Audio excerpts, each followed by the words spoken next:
계시죠? 예. 좀 전에 제가 인사를 드렸는데 뒤쪽에 좀 안 들리시는 분도 계신 것 같아서요. 저는 오늘 명리학 강의를 진행할 준명 상담사 설준호입니다.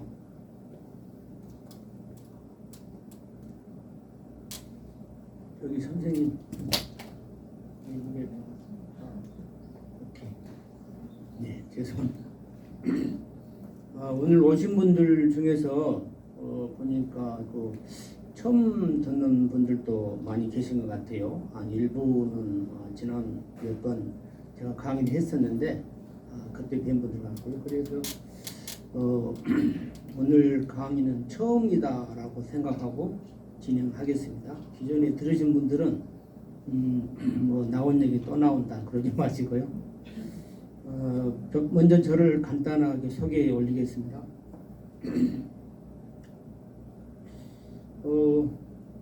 보시는 대로 조금 이제 특이사항이 있죠. 저는 ICPI 전문 강사라고 좀 흔하지 않은 자격증인데요. 사회인들 대상으로 강의하는 거를 ICPI에서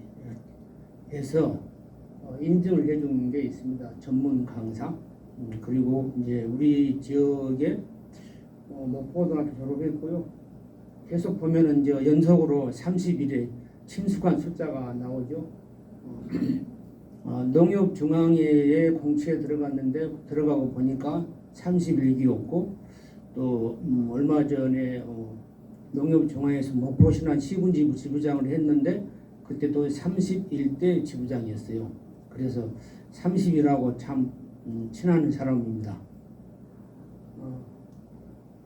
오늘의 강의 순서는 상반기 마지막 종합 강의로서 지난번에 몇 번 강의를 했었는데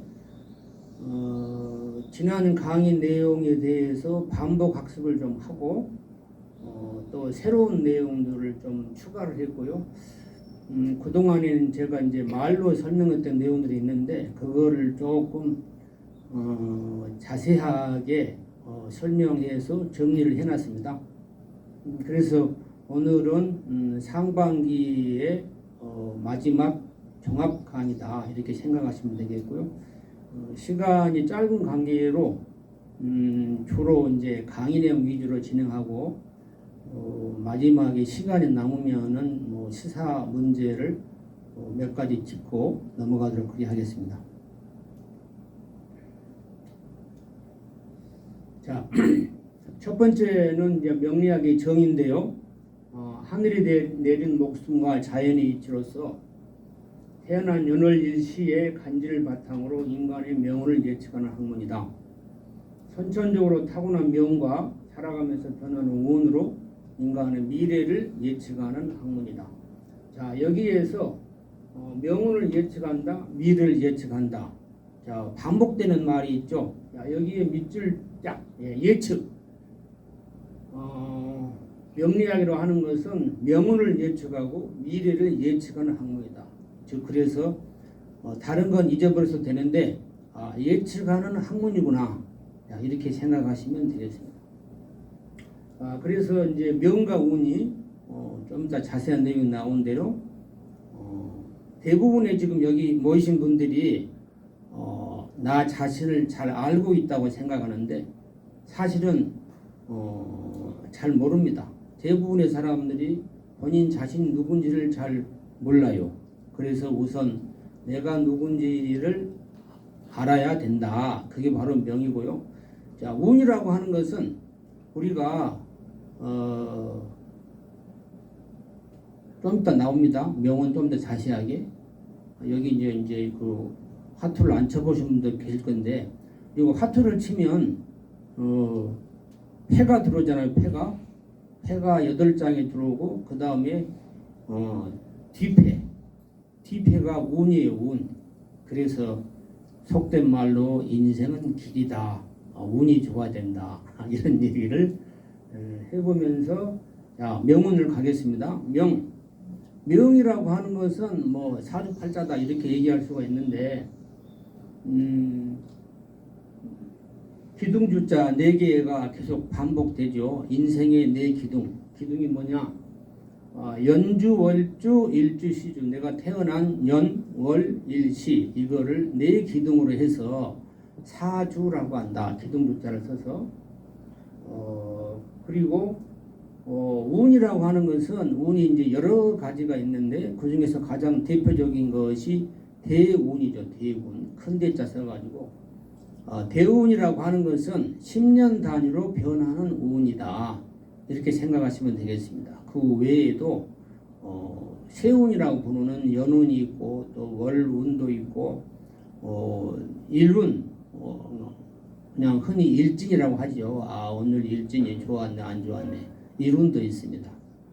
그래서 그 중에서 가장 중요한 게 대운이 큰 대자 써서 대운이기 때문에 대운을 기술해 놨는데 대운은 뭐 좋은 운이다 이런 뜻이 아니고 10년마다 변하는 내 인생의 큰 운이다 이렇게 생각하시면 되겠습니다.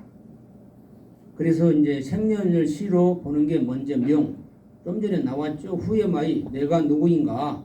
내가 누구인가를 먼저 알아야 돼요. 그게 바로 명이고 그리고 계속적으로 운이라고 하는 것은 변하죠. 그래서 그 변하는 운 중에서 가장 큰 게 대운인데 대운을 지금 설명을 해놨습니다. 나이대가 계속 있는데 이분의 대축년생이기 때문에 나이대를 감안해가지고 앞뒤 전으로 10년 단위로 기술을 해놓은 거예요. 그래서 나한테 들어온 패가 명이고 그 다음에 길이 뒷패가 운이다 이렇게 생각하시면 되겠습니다. 명운에 대해서 설명드렸고요. 쉽죠?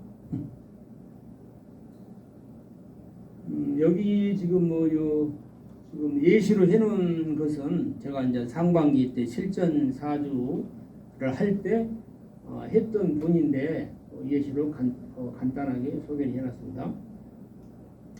자, 다음에 좀 전에 제가 말씀드렸죠. 사주 팔자. 자, 사주라고 하는 것은 연주, 월주, 일주, 시주 4개 기둥이라고 말씀드렸죠. 밑에 읽어보겠습니다. 사주 팔자란 4개의 기둥과 8글자를 뜻한다. 8글자는 뭐냐? 천간과 지지가 나눠져 있기 때문에 8글자가 된 거예요. 천, 하늘, 지, 땅, 하늘과 땅. 그래서 사주에다가 8글자까지 해서 흔히 사주 팔자라 한다. 기둥주자를 쓰는 이유는 사주 팔자를 구성하는 요소 중에서 하늘 기운을 나타내는 글자, 그 다음에 땅 기운을 나타내는 글자를 결합하여 마치 기둥을 세운 것처럼 보인다 라고 해서 기둥주자를 썼고요. 연, 월, 일, 시 4개 기둥을 세웠다고 하여 사주를 하고 천간과 지지를 구성하는 글자 수가 8개이기 때문에 사주팔자라고 한다. 자, 위에 보시면 나이라고 적혀있죠. 나이 가운데 나이는 인생을 80으로 봤을 때 나누는 거예요. 그래서 만약에 내가 요즘 수명이 길어져 가지고 100살까지 산다 그렇게 하게 되면 조금 변하겠죠. 80으로 계산했을 때 연, 월, 일, 시를 정의해 놓은 겁니다. 그 다음에 각각의 이제 뜻이 좀 차이가 있는데 연주 같은 경우에는 조상궁, 국가궁이라고도 하는데 조상궁, 그 다음에 월주는 사회궁이라고도 하는데 부모궁, 내가 어떤 환경에서 태어났는지 어떤 부모를 만나게 되는 건지 그 다음에 나의 적성 또는 사회활동 이런 것들을 월주를 보면은 알 수가 있고요. 그 다음에 일주는 나하고 배우자 나이대로는 나의 중년 나하고 배우자의 관계가 나와 있는 게 일주에 일주. 그다음에 시주는 나의 말년. 그다음에 그 자식 구원하고 연결되어 있죠. 자, 이 중에서도 가장 중요한 글자를 하나를 꼽으라면은 뭐냐? 일주 바로 아래 여기에서는 기토가 되겠죠. 기토, 기. 저 자리가 나를 상징하는 자리다. 그 다음에 그 아래 지금 여기는 미토죠. 미토가 나하고 관계에서는 배우자가 되겠습니다. 물론 이 사주팔자 명리학이라 하는 것은 관계를 정의하는 학문이기 때문에 그 단순하게 예를 들어서 여기서 미토는 무조건 배우자다 이런 뜻이 아니고 나하고 배우자와 관계를 볼 때는 배우자 자리가 맞지만 그 또한 나의 인생의 일부예요. 그거를 좀 이해하실 필요가 있고요. 사주 중에서 그러면 가장 중요한 게 뭐냐라고 물어본다면 월주하고 일주가 되겠죠. 월주하고 일주가 가장 중요하다. 왜 월주 일주가 중요하냐? 월주는 나의 부모공이면서 직업, 적성, 뭐 취업, 또 뭐 그 외에 이제 뒤에 나옵니다만은 이제 월령 용신이라는 게 있는데 어떤 나의 사주에서 기초가 되는 자리가 바로 월주가 되겠습니다. 그래서 예를 들어 가지고 제가 상담을 할 때 뭐 작년에도 그런 사례가 있었는데 고등학교 3학년 여학생이 있는데 경찰대학교를 합격을 했더라고요. 그랬는데 본인은 의대를 가고 싶다. 그래서 부모님하고 싸우는 거예요. 나는 의대를 가고 싶다. 근데 부모님은 형편이 여의치 않으니 경찰대로 그냥 진학을 해라. 그래가지고 저한테 상담이 들어왔었는데, 자, 그런 경우에는 그 학생의 이제 적성을 봐야 되는데, 적성을 보니까 뭐 경찰대도 좋고 의대도 좋고 형편이 된다 그러면은 의대를 보내시고 아니면 경찰들을 보내도 됩니다. 이렇게 답변을 제가 했습니다.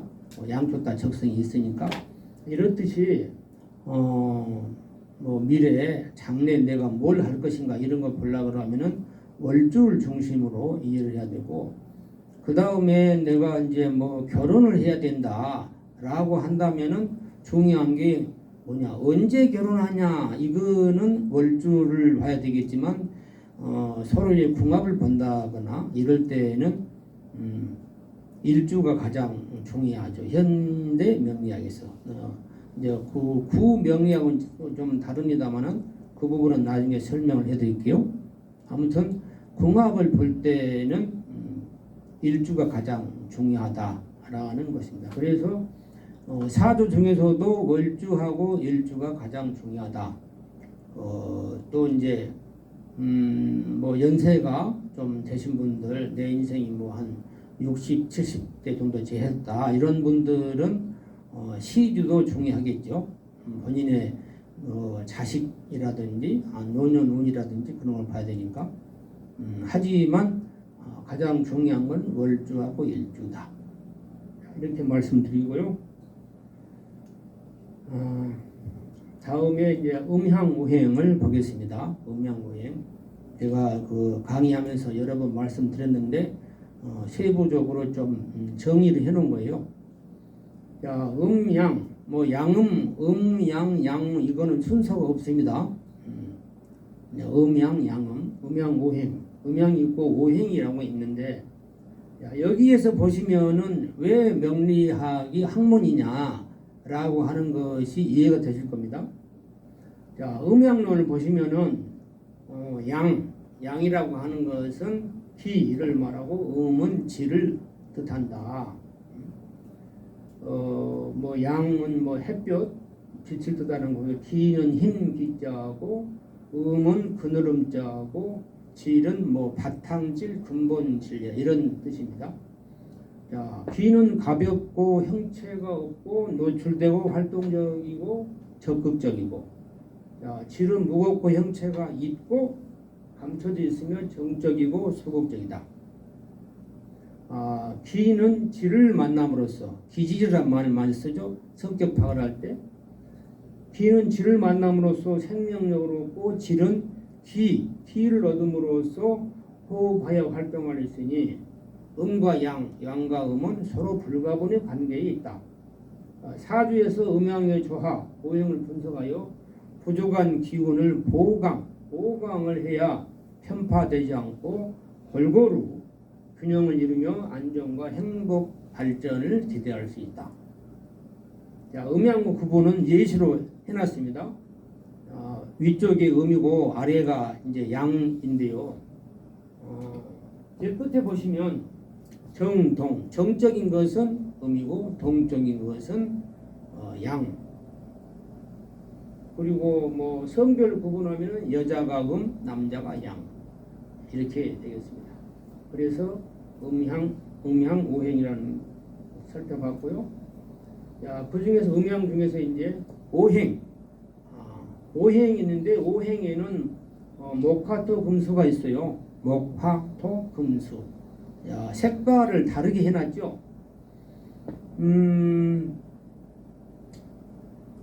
음양을 구분하는 게 두 가지 방법이 있어요. 두 가지 방법이 있는데 일단 목하고 화를 양으로 보고 토는 가운데 중앙, 그 다음에 금과 수는 일단 음으로 본다. 오행에서 그 안에 또 다시 음과 양음이 또 나눠집니다. 여기 지금 저 예시로 해놓은 것은 상반기 때 제가 실전 사주에서 했던 분인데 이분으로 보자 그러면은 먹이 없죠. 먹이 없고 화가 천간지지 있고 그 다음에 금에서 양, 수에서 양 이렇게 돼 있잖아요. 그래서 사주풀이를 할 때는 음양과 오행을 먼저 분석을 해야 됩니다. 그 사람이 성향이 어떤 사람인지를 알아야 되기 때문에 자, 여기에서 왜 명리학이 진짜 학문이냐라고 하는 것을 제가 여기서 느꼈는데 우리가 지금 뭐 잊었는지 또 배우고 있는지 모르겠습니다만은 그 태양계에 있잖아요. 태양계 행성이 뭐 설에 따라 좀 차이는 있습니다만은 9개 정도 있어요. 9개 정도 있는데 그 중에서 지구를 빼고 우리가 살고 있는 건 지구니까 그 다음에 가장 거리가 멀다. 그래서 천해명, 천왕성, 해왕성, 명왕성은 지구로부터 거리가 너무 멀기 때문에 별 영향력이 없다. 그래서 그 나머지를 보니까 목화토금수, 즉 목성, 화성 이런 식으로 이 별을 본따서 오행을 만든 거예요. 그러니까 여기 지금 모이신 한 분 한 분이 사실은 작은 별입니다. 작은 별. 우리 이 젊은 학생들 잘 모를 수 있는데 그 유행가 가사에도 있어요. 저 별은 너의 별, 저 별은 나의 별, 아침 이슬 내릴 때까지. 자, 여러분 한 분 한 분이 다 작은 별이다. 그래서 나의 인생은 다 하나의 작은 별이니까 소중하다. 이런 말씀을 드립니다. 그래서 조금 살펴보면은 뭐 수성은 빠르게 움직이고 태양 가깝다고 하는 것은 태양계이기 때문에 태양과 가장 가깝다. 그래서 이제 관측이 잘 안 되죠. 뭐 금성은 뭐 가장 밝게 빛나는 행성이고 화성에도 뭐 다녀온 걸로 알고 있는데 화성 하면은 좀 이제 두려움이나 공포의 대상이다 이런 뜻이 있고 목성은 태양계에서 이제 가장 큰 행성으로 그 지름이 지구에 비해서 한 11배 정도 이렇게 크다고 합니다. 목성. 토성은 가장 느리며 태양 주위를 천천히 돈다. 그래서 이 태양계에 있는 9개 행성 중에서 가장 먼 천해명 3개의 별은 빼고 우리가 살고 있는 지구 빼고 나머지 5개에서 목화토 금수가 나왔다. 그래서 명리학이 참 좋은 학문이고 참 이해하기 어려운 묘한 학문이다. 이렇게 생각하시면 되겠습니다. 이 목화토 금수가 그냥 만들어진 게 아니고 우리가 지구에 살고 있는데 태양계를 중심으로 5개의 별에서 목화토 금수가 탄생을 했습니다. 그러니 명리학이 학문이 아니고 뭐겠습니까? 자, 참고로 음양오행은 음양과 오행이 합쳐진 말로 모든 동양학에서 기초 이론이고 음양이원론, 오행 사상은 충추 전국시대에 제나라에 취연이라는 사람이 있었는데 그 사람에 의해서 음양오행 사상으로 구축이 되었습니다. 자, 다음에 천간지지를 볼 텐데요. 예, 좀 졸리십니까? 사실 이제 그 명리학이 뭔지 잘 모를 때는 그냥 그러려니 하고 이렇게 장난삼아 듣기도 하고 그러는데요. 사실 명리학이라는 학문을 본인이 관심이 있고 안다고 하면 지금 굉장히 중요한 내용을 제기하고 있다. 그걸 아시게 될 거예요. 이제 천간 지지를 볼 텐데요.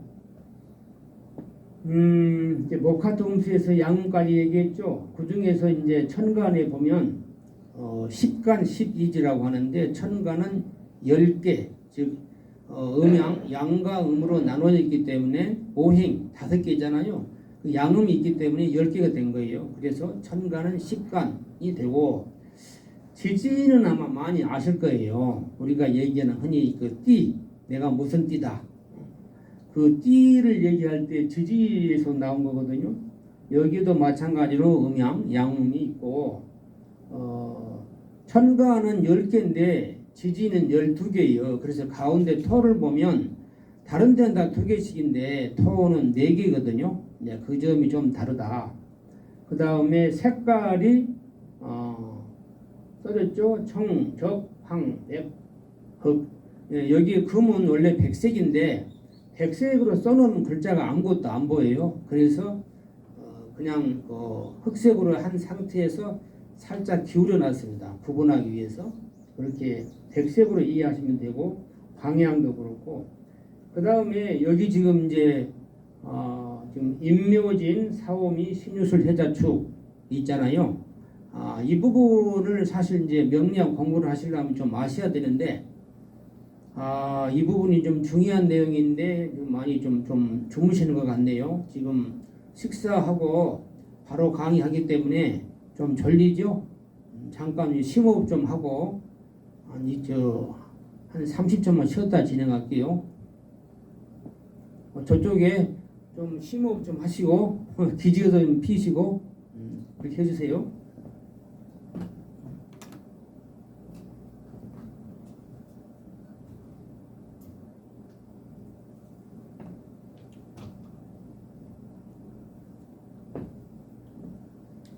자, 다시 진행하겠습니다. 왜 인부터 나왔을까? 임묘진. 임묘진은 1월, 2월, 3월 음력입니다. 여기서는 음력 1월, 2월, 3월 봄이고 우리나라로 따졌을 때 사오미는 4, 5, 6 여름, 신유술 가을, 해자축 겨울이에요.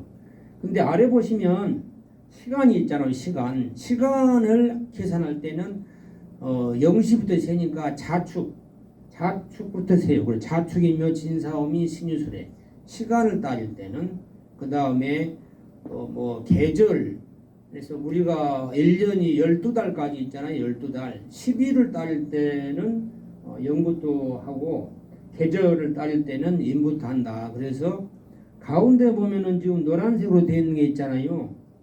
다 토에 해당되는데 예를 들어서 3월이다. 본인이 진에 해당한다. 그러면은 우리가 계절이 바뀔 때를 뭐라고 합니까? 환절기라고 하잖아요. 환절기. 그래서 여기에서 토는 환절기라고 이해하시면 될 것 같습니다. 그 환절기에 태어나신 분들의 특성은 뭐냐 그러면은 예를 들면은 3월이다. 그러면 여기서 3월은 내가 태어난 3월이 아니고 월이 아니고 나의 사주에서 일주가 어디 해당되는가, 즉 나의 태어난 일자를 기준으로 계산을 해야 돼요. 그러니까 나는 뭐 4월생이니까 나는 4구나가 아니고, 이 부분이 좀 이제 어렵죠. 어려운데 그 일주라고 하는 것이 내가 태어난 일자가 사주 분석을 해놓고 보니까 무슨 뭐 진에 해당되더라. 그러면 실제로 4월달에 태어났지만 나의 일지 여기서는 일지 같은 경우에는 3월이 되는 거예요. 3월이 그 부분은 이제 지금 이제 기초 시간에는 잘 모르실 수 있으니까 그런 게 있다 정도만 아시고 넘어가면 될 것 같아요. 그리고 시간이 이제 있고 그다음 밑에다 띠 있죠. 띠 여러분 아시는 거 띠. 내가 무슨 띠지 그거는 자 이 한문 그대로. 그래서 12개 띠가 있는데 이 띠는 색인과 같은 거예요.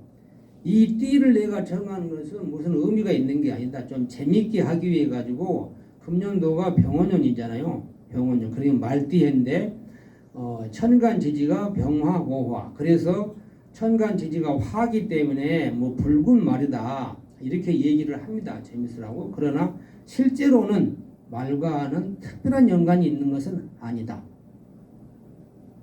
자, 다음 넘어가겠습니다. 자, 명리학에 대한 편천사. 편천사인데 위에 보시면 삼명학, 그 다음에 자평학 이렇게 기술이 되어 있죠. 삼명학은 구법이고 자평학은 신법이에요. 그러니까 이제 과거에 우리가 뭡니까 뭐 4살 차이는 궁합도 안 본다 이런 말이 있죠. 그게 왜 나왔냐? 바로 이 삼명학에서 나온 거예요. 구법에서. 그러니까 그때는 띠를 중시했다는 얘기죠. 연본일주. 자, 여기 보시면 간면 기준에 보면 연본일주라고 되어 있죠. 그때는 뭘 중시했냐? 연을 중시했다는 얘기죠. 삼명학에서는.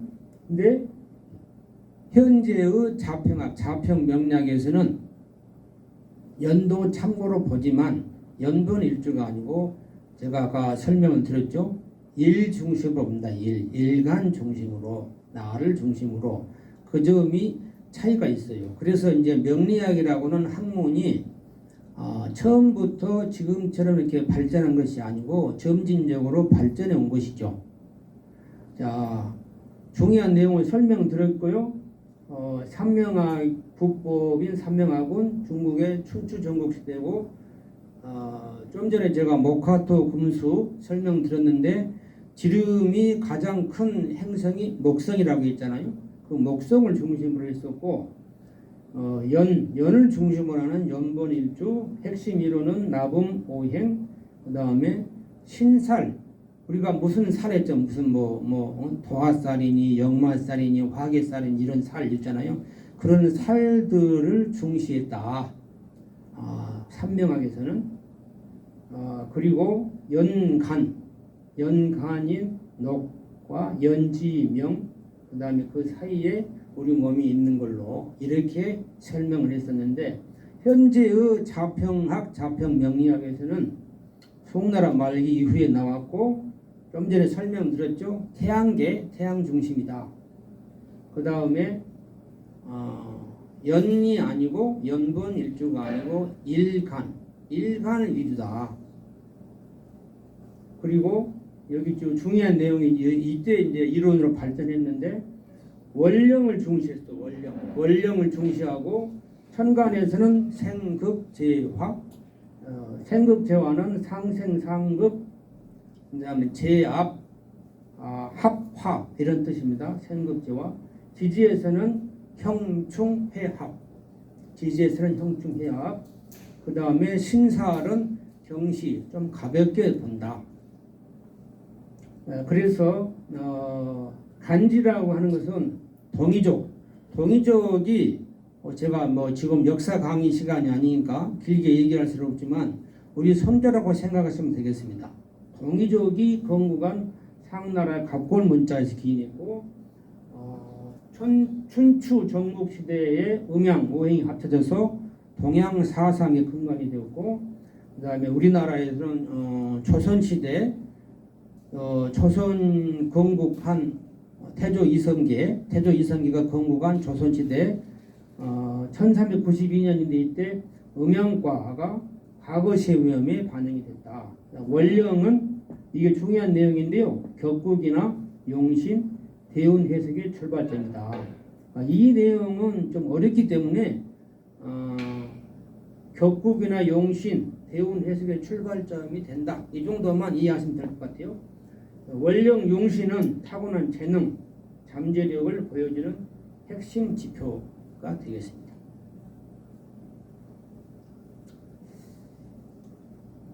자, 이제 그 실전 사주를 좀 해놨는데요. 이 분이 여기 참석하셨는지 모르겠는데요. 상반기 때 제가 했던 분입니다. 여기는 그 뭐 내용을 기술하는 것보다도 간단하게 뭐 사주 풀이를 어떻게 한다 이 정도만 언급하고 넘어가겠습니다. 먼저 이제 좀 전에 말씀드렸잖아요. 음양오행을 분석을 해라. 그래서 이분 같은 경우는 뭡니까? 자, 목화토 금수를 살펴보면 목 있고 화, 토, 금, 수. 자, 이분은 보니까 금이 없는 사주네요. 일단 오행에서 첫 번째 금이 없구나. 그다음 두 번째 비견겁제가 있는가 봐야 되는데 비견겁제가 없지요. 그래서 무비겁 사주구나. 그 다음에 지금 십성 중에서 관성이 없네요. 관성이. 그래서 이분의 사주는 뭡니까? 오행 중에서 금이 없고, 그 다음에 비견겁제가 없는 무비겁 사주에 간이 없는 무관사주다. 이렇게 특징이 나오잖아요. 이제 사주풀이를 하시려면은 이런 특징을 찝어낼 수 있어야 돼요. 야, 이렇게 본다. 그리고 지장간이 뭐냐? 지장간이라고 하는 것은 자평 명리학에서는 천지인이라고 하는데 하늘과 땅 사이에 내가 있는 거다. 그래서 그 사람의 속마음을 들여다보자 라고 하는 게 지장간이에요. 지장간을 조금 풀어 설명드리자면은 지지의 장자가 수물장자, 지지에 숨어있는 천간이다 라고 생각하시면 되겠습니다. 밑에 기술되어 있는 거 보면은 그래서 간이기 때문에 간지에 대한 내용이잖아요. 지지는 없어요. 지장간에. 그 다음에 음양오행 분석 좀 전에 설명드렸으니까 일단 넘어가겠습니다. 이 정도로 실전 사주는 넘어가기로 하고요. 자, 이제 시간이 제가 오늘 강의를 빨리 진행했는데 좀 시사성 있는 얘기를 잠깐 설명을 드리고 마무리하겠습니다. 자, 명리학에 대해서 제가 설명을 드렸는데 우리가 명리학하고 점하고 어떻게 다르냐 그런 얘기가 있어요. 사실은 명리학은 이제 학문이라고 누누이 설명드렸는데 이렇게 점하고 혼동하시는 분들이 의외로 많더라고요. 점이라고 하는 것은 그 앞에 신자가 들어있다고 생각하면 돼요. 신점이다. 신점. 내가 모시는 어떤 신을 모셔오든지 하여튼 불러오든지 그렇게 해가지고 그 신이 어쩌지 한다 이렇게 가르쳐 주면 그걸로 본다라고 하는 것이 신점이고, 명리학은 점하고 아무 상관이 없는 학문이다 하는 거죠. 왜 학문이냐에 대해서 아까 충분히 설명드렸죠. 그 다음에 또 무슨 얘기가 있냐? 요즘에 이제 발달된 게 그 AI라고 하죠. 인공지능. 지난번에 혹자가 누가 그런 얘기를 했었어요. 야, 요즘 누가 돈 주고 뭐 저 사주 본다냐? 왜요? 그랬더니 AI가 발달해가지고 뭐 치면 다 나오는데 뭐 보냐 그랬어요. 근데 그러면은 그 부분에 대해서 어떻게 생각하냐? 뭐 혼동이 있었을 것 같은데 명리학은 학문인데 그럼 그 AI를 뭐 이제 풀이하면 인공지능이잖아요. 인공지능도 결국은 누가 만들었습니까? 사람이 만든 거잖아요. 그렇죠? 우리가 제가 한때 이제 IT부터 했었습니다만은 어찌어찌 하다가 전공하고 무관하게 프로그래머도 한 5년간 했었죠. 우리가 이렇게 엔터키를 치잖아요. 엔터키를 치면 저절로 나온다고 생각하시는데 저절로 나온 게 아닙니다. 그 안에 많은 사람들의 수고가 노력이 들어가 있는 거예요. 지혜와 경험이 들어가 있는 거고 지식이 들어가 있는 거고 그거를 프로그래밍화해서 만들어 놓은 것이죠.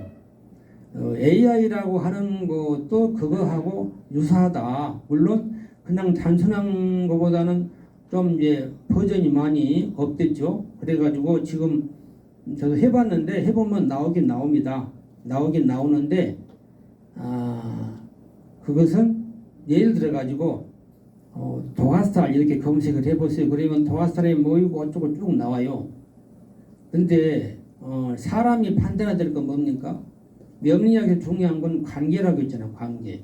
이 관계에 대한 설명을 현재 AI 수준으로는 해주기가 어렵다는 겁니다. 현재 그 AI 나왔는 수준 제가 이 강의를 하게 되면서 일부러 해봤어요. 그랬는데 상당한 많은 내용이 나와가지고 공부하는데 도움이 되는 건 사실이더라. 도움이 되는 건 사실인데 그러나 그런 관계에 대한 부분을 현재 AI 수준으로는 설명해 주기가 어렵다. 단순한 이런 내용들에 대해서 학습하는데 도움이 되더라. 이런 얘기고 여기 지금 계신 분들 중에서 이제 아직 어리신 분들도 있고 어리다고 하면 기분 나쁠란가 영나신 분들도 있고 또 이제 어느 정도 연륜이 있는 분들도 계실 건데 최근에 이 시사적인 내용인데 무슨 내용이 있었냐? 결혼 양가에 뭐 상견례 끝나고 예식장 잡고 뭐 청첩장 보내고 다 했는데 시어머니가 철학관 갔다 와가지고 며느리가 사주가 나쁘다고 해가지고 파혼을 했어요. 그래서 이제 그 신부 측에서 소송을 제기했죠. 그 결과는 아직 안 나왔는데 궁금하지 않습니까? 이제 만약에 내가 판사라면 저걸 어떻게 판결을 할 것인가 그런 생각을 해봤는데 만약에 이제 저라면은 뭐 한 반 정도는 책임이 있지 않을까 이제 그런 생각을 해봤습니다만은 궁합이 굉장히 중요하다라고 생각하는 사람이 있고 그냥 궁합은 재미로 보는 것이다 이렇게 생각하는 사람들이 있을 거예요. 그러나 저는 궁합이라고 하는 것은 재미로 보는 것이 아니고 나의 인생을 결정하는데 굉장히 중요한 선택이다 라고 하는 것을 강조를 드리고 싶습니다. 시간이 대충 된 것 같은데요. 저의 강의는 오늘 이것을 마치도록 하겠습니다. 고맙습니다.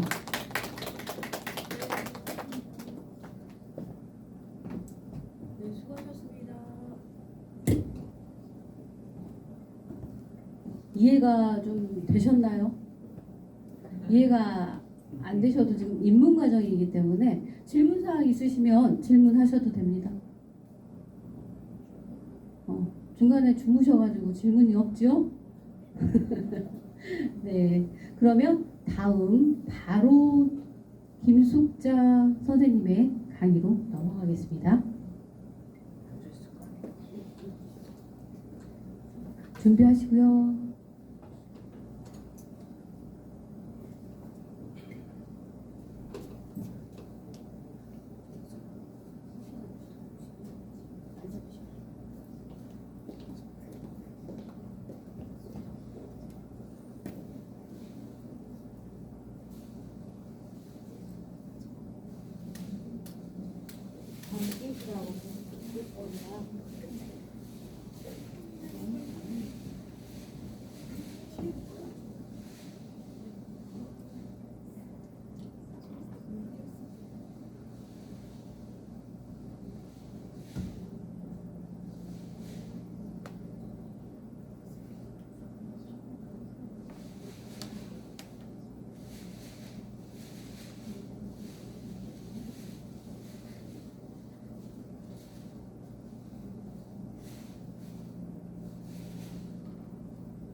안녕하세요. 김숙자입니다. 목포 제1여고에서 근무하고 있습니다. 오늘은 여러분들도 생활 속에서 실천할 수 있는 응급처치에 대해서 얘기 드리겠습니다. 자, 우리 여기 선생님들한테 한번 여쭤볼까요? 응급처치란 무엇일까요? 여기 하늘색 옷 입으신 선생님 답변 한번 해주십시오. 응급처치란 뭘까요? 알고는 계시지만 잘 안 나오죠. 사고로 다쳤을 때 병원에 가기 직전에 실시하는 간단하고도 임시적인 처치를 말합니다. 치료가 아니고 처치입니다. 응급처치는 생명을 구하고 상처 범위가 확대되는 것을 방지하고 빠른 회복을 돕는 역할을 하고 있습니다.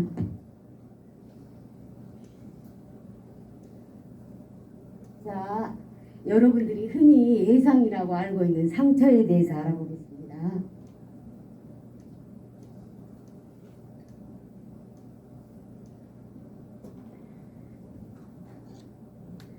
그 상처는 베인 상처, 쉽게 우리 엄마들 보기에서 요리할 때 칼에 많이 베죠. 그 다음에 긁힌 상처, 찰과상, 그 다음에 찢어진 상처, 찔린 상처. 세 번째 찢어진 상처는 보통 어디 가서 꿰맬까요? 보통 애가라고 알고 있죠. 애가 꼬매고 하는 데는. 근데 이 얼굴 부위는 성형외과를 가셔야 돼요. 성형외과에서 가장 작은 바늘로 꿰매야 흉터가 적어요. 근데 애과에 가서 잘못 크게 꿰매게 되면은 찢어진 상처보다 더 흉터가 크게 남게 돼요.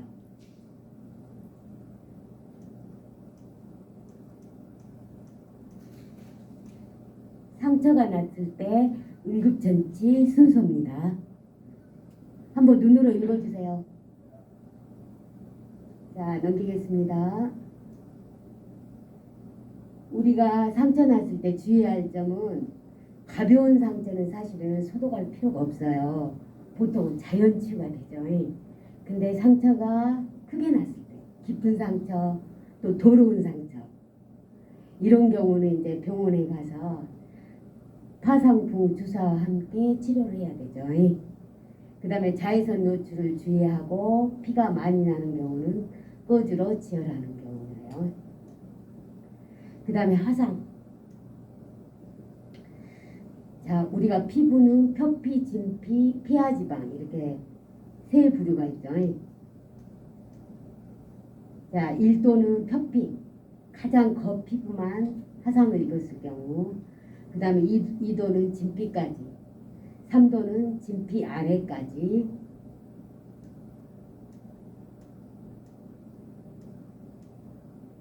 자, 1도 화상은 보통 우리들이 밖에 나갔을 때 여름 같은 때 햇빛을 많이 쐬도 이렇게 피부가 이렇게 변하는 것을 말하죠. 이것도 화상에 속합니다.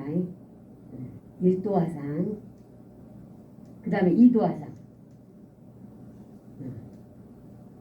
밑에 한번 읽어보세요. 끓는 물, 물집이 생기고 통증이 있고, 뒤에 나오는데 이 물집이 생겼을 때 터뜨려야 될까요? 안 터뜨려도 될까요? 왜 그럴까요?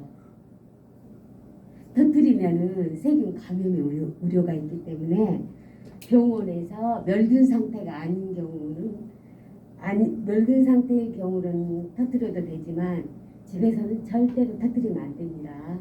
세균 감염의 우려가 있습니다.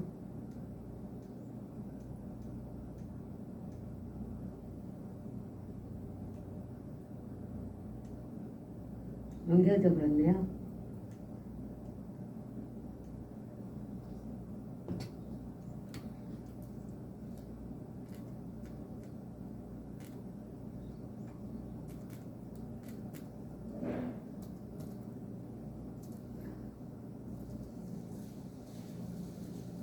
자, 화상 응급처치입니다. 찬물에 20분 이상, 보통 15분에서 20분으로 교과서에는 나와 있어요.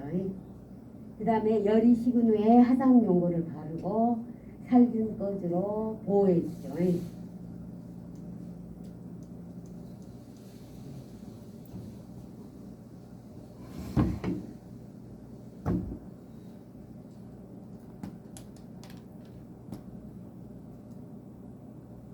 자, 조금 전에 제가 그 물집 터뜨리지 말라고 한 거 여기 나와 있죠. 세균 감염에 우려가 있기 때문에. 그 다음에 집에서 보통 냉동고에서 얼음 가지고 이렇게 그 화상부에다 대는 경우가 있는데 안 됩니다. 여기 있죠. 혈액순환에 방해가 되기 때문에 가급적이면은 얼음찜질은 하지 않는 게 좋습니다. 그리고 연고도 화상 전용 연고를 바르는 것이 좋습니다.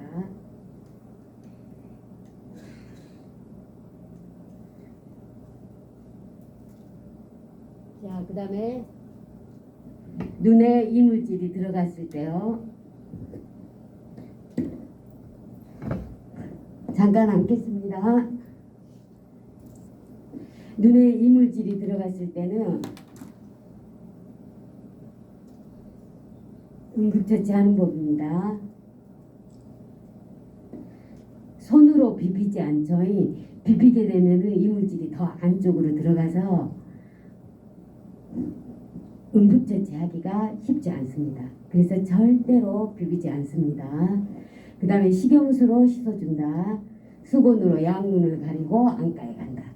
학교에서 있으면은 응급처치 가장 중요한 거는 두 가지밖에 없어요. 심폐소생술을 할 정도로 환자가 위급할 때, 그 다음에 눈이 아프거나 다쳤을 때, 그 두 가지만 응급상황이에요. 그 외에는 응급상황으로 안 봅니다. 자, 이물질의 종류에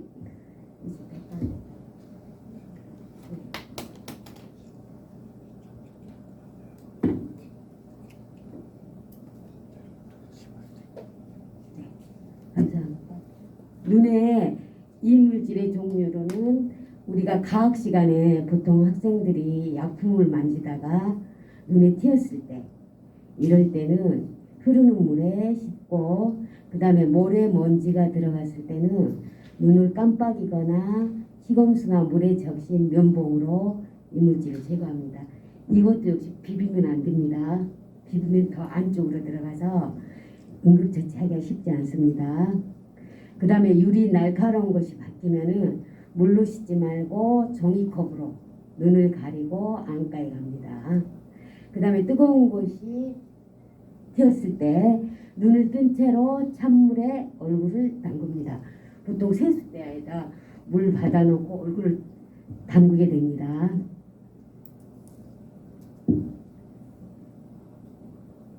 눈에 주의할 점, 눈꺼풀을 움직이지 않고 또 머리가 흔들리지 않게 하고 눈을 비비지 않고 우리 엄마들이 눈에 뭐 들어갔다면 입으로 막 바람 부죠. 예전 엄마들 보면 그렇게 하지 않는다는 겁니다. 주의할 점입니다. 그 다음에 코피가 날 때.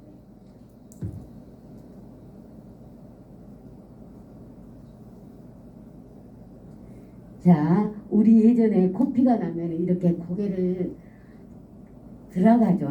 근데 그건 잘못된 방법입니다. 고개를 숙여야 됩니다. 그리고 콧볼을 강하게 이렇게 압박을 해줍니다. 그림 한번 봐보세요. 그 다음에 콧구멍을 솜으로 막는 거. 그 다음에 콧등에 찬물, 수건, 얼음주머니. 이걸 대주는 이유는 혈관을 수축시켜서 피를 멈추게 하는 그 역할을 합니다.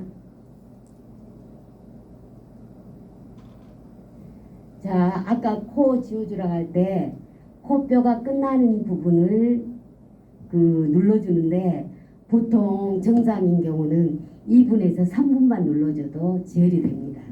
여기는 5분이라고 적어졌죠. 그 다음에 입으로 숨쉬기, 휴지를 사용하지 말 것, 목 뒤로 넘어가는 피는 삼키지 말고 뱉을 것.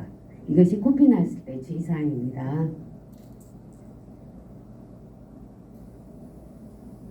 이거는 이제 초등학생들이 교실에서 장난칠 때 책상 위에서 이렇게 떨어져서 이가 빠지거나 부러진 경우가 간혹 있어요. 중고등학교는 좀 드물어요. 부러진 채 한번 봐주십시오. 입 모양만 봐도 어린 아동의 입이죠.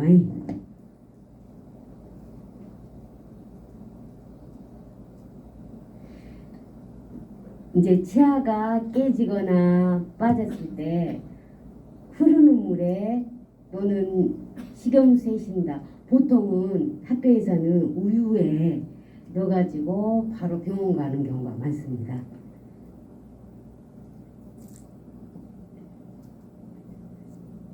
이제 치아가 빠졌을 때 시간이 굉장히 중요한데 신경 손상이 30분 이내로 치과에 가면은 그 빠진 치아를 바로 이렇게 넣어서 치료가 가능해요. 그런데 어째요? 시간이 늦어지면은 불가능해요. 빠진 치아를 가지고 병원을 갔어도. 그 다음에 우리가 이물질이 묻으면은 막 수돗물로 이렇게 세척하는 경우가 있는데 안 됩니다. 신경이 다 손상이 되기 때문에 치아를 보존해가지고 치과로 갔어도 사용할 수가 없어요. 그래서 아까 말씀드린 우유나 생리식염수 더럽더라도 거기서 넣어가지고 가셔야 됩니다. 자, 그 다음에 이제 염자하고 골절 한번 알아보겠습니다. 우리가 염자라는 것은 엄마들이 삐었다고 표현하시죠. 이걸 염자라고 합니다. 인대가 늘어나거나 끊어진 것을 말합니다. 그 다음에 골절은 뼈에 금이 가거나 부러진 경우, 이걸 골절이라고 합니다. 자, 골절이 되었을 때는 통증이 있고 움직이기 힘들고 부어오르고 제가 목포 제1요구에서 근무하는데 지난주에 운동회가 있었거든요. 실제로 이런 모양으로 보고실 온 학생이 있어서 바로 이렇게 부으면 대개가 골절이 됐더라고요. 아니나 다를까 병원에 갔더니 골절됐다고 이렇게 그 다음날 학교 왔을 때 얘기해 주더라고요. 그 염자나 골절이 됐을 때 첫째 방법은 첫째는 안정을 취하고 안 움직이게 해야 되거든요. 다친 부위를 움직이지 않는다. 우리 보통 지금은 의학이 발전돼서 우리가 병원에 가면은 이 골절되더라도 기부스로 해가지고 시간이 경과하면 낫죠. 근데 조선시대는 어쨌냐면요, 부러지거나 금이 갔을 때 판자를 이 다리 밑에 대고 천으로 이렇게 묶어요. 그래서 한 다리고 움직이지 말아 하거든요. 그러면은 부러진 뼈가 완전히 붙습니다. 제가 왜 이런 말씀을 드리냐면 염자나 골절됐을 때 최고의 치료법은 움직이지 않는 거예요. 그러면은 알아서 붓고 알아서 다 낫습니다. 그 다음에 아이스는 뭐냐면 얼음찜질을 하는 거예요. 지금 넘어갔는데 안 돼요, 빼기. 그 다음에 압박. 붕대로 압박하면은 붓는 것을 예방해요. 아까 그 첫 사진에 보여줬을 때 이렇게 부어 있었죠. 근데 붓기 전에 그 다리 다친 학생들은 되게 이렇게 제가 압박을 해주면은 그 붓는 것이 이렇게 굉장히 안 하대요. 그래서 염자와 골절 때 압박이 굉장히 중요해요. 자, 그 다음에 다리를 올리면은 붓기가 빨리 가라앉아서 제가 그 지난주에 운동회 때 다친 학생 이 4가지 방법으로 응급처치를 그대로 해줬어요. 매뉴얼대로. 다리 올리고 아까 말한 어린 찜질도 해주고 압박도 해주고 전부 다. 이 염자 골절에는 4가지의 응급처치만 기억하셔도 뭐 동생이라든가 어린애들이 놀이터에서 놀고 그랬을 때 염자 골절 시 이 4가지 방법만 해도 아주 훌륭하게 응급처치한 겁니다.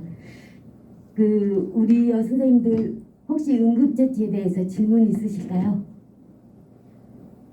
여기 젊은 선생님들.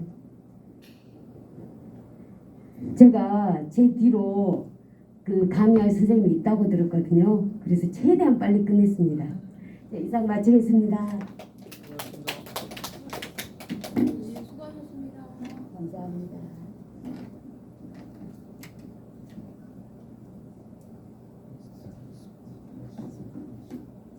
수고하셨습니다.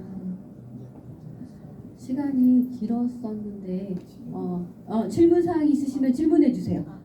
김수정 선생님 질문 사항 있으시죠? 네. 그 아까 그 아이스백 아래 있잖아요. 네네. 얼음 찜질 근데 그 하수할 때 그 뜨거운 찜질도 해야 되는 거죠. 아닙니다.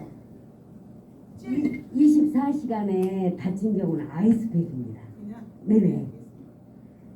그 이후로. 그 이후로 48시간 이후로 우리 어르신들 만성 신경통이라든가 근육통 만성일 때는 핫팩이고 24시간 안에 다친 경우는 무조건 아이스팩입니다. 네. 저도 질문 사항이 네네. 여름에 지금 네. 온열 질환자들이 가장 조심해야 되는 때잖아요. 네네. 그래서 그 부분에 대해서도 좀 약간 설명을 해주시면 좋을 것 같아요.